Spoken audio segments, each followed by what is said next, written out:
I'm from the border, and I'm running for Congress.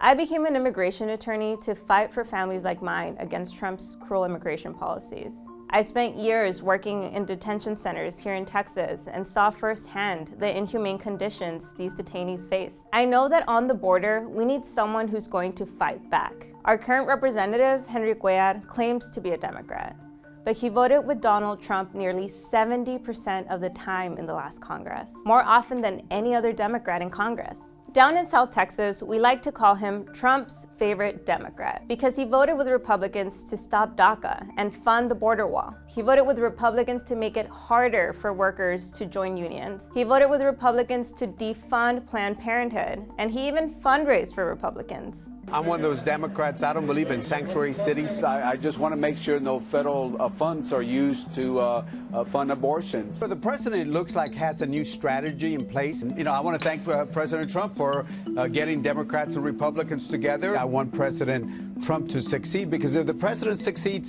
America succeeds. He's taken thousands of dollars from the private prison companies, fossil fuel corporations, the NRA, and the Koch family. He cares more about their money than our dreams.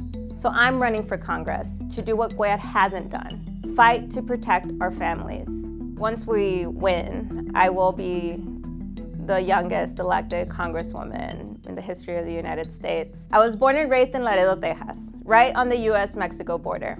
My family came to the United States about 30 years ago. They started off as farm workers, and later on, my father started his own trucking business. I saw how different my life would have been had I been born just 5 minutes south. My elementary school was right on the Rio Grande River, and some days I would literally look out the window and see families crossing into the United States. I saw the look on their faces, and I could see they were terrified of coming here. And I realized how much they looked like me and my family. For those of us who live on the border, Trump's wall isn't just a political talking point. It's a looming reality that divides our community in two, threatening our familias and our livelihoods. In South Texas, we deserve better. We do so much of the heavy lifting for our community and our country and deserve to reap the fruits of our labor. And that's why I'm fighting for Medicare for all and a Green New Deal. Right now, my opponent is refusing to debate me because he says I'm not a serious candidate. But the truth is, I know he's just scared. We've recruited hundreds of volunteers. We've been endorsed by Justice Democrats, Emily's List, Planned Parenthood, AOC, Bernie Sanders, Elizabeth Warren. I could go on. That sounds like a serious campaign to me. On March 3rd, we have a chance to replace Trump's favorite Democrat with Trump's worst nightmare.